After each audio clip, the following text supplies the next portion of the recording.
Sea kale is a really wonderful vegetable.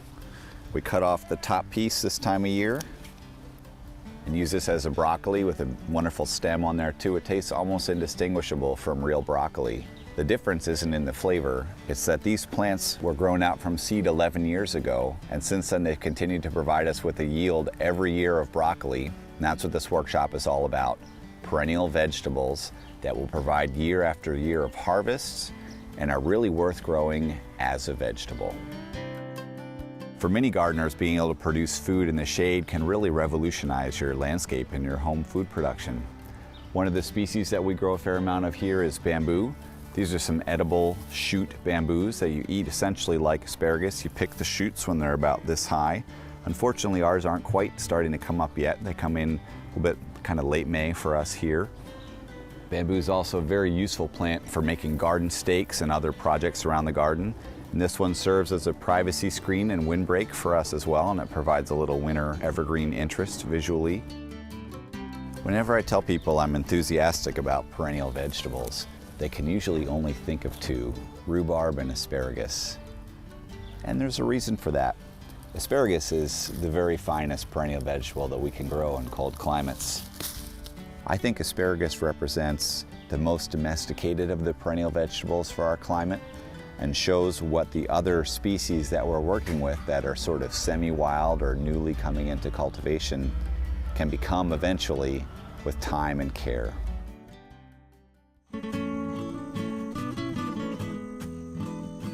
Welcome to Las Cañadas, one of the premier agroecology and permaculture sites in Mexico. We're here in the high altitude tropics at 5,000 feet, where temperate species and tropical species grow together, making a very interesting and unique ecosystem. Here at Las Cañadas, they have an amazing collection of useful perennial species from around the world, and we'll be getting to know many of them here, which I think will find a home in your garden. We've also got some air potato growing on here. You can't see them very well, but they're all up in there dropping their fruits down, their tubers, and you can just pick them up and eat them. Now in the US, many of these species won't necessarily grow, but your nitrogen fixer instead could be a mesquite or a mimosa or an alder, depending on where you might live.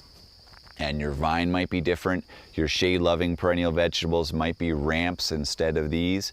But the general concept is the same, that you can grow in these sort of layers and imitate the patterns of nature with your perennial vegetables, since we have so many that do tolerate shade and create sort of an edible ecosystem, which is a pretty nice place to hang out.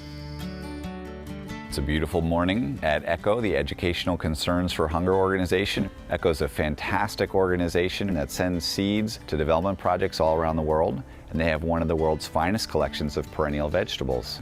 We'll be doing a workshop here today on tropical and subtropical perennial vegetables. So those of you who live in warm climates are in luck, and those of you like me who live somewhere a little colder will find that a lot of these plants will grow very well as annuals, even in cold climates. I don't think anything else can quite compare with Moringa for its incredible nutritional power, for its multiple edible products and other products, for its medicinal uses, its ease of propagation, the range of climates in which it can be grown. Moringa is just absolutely the best.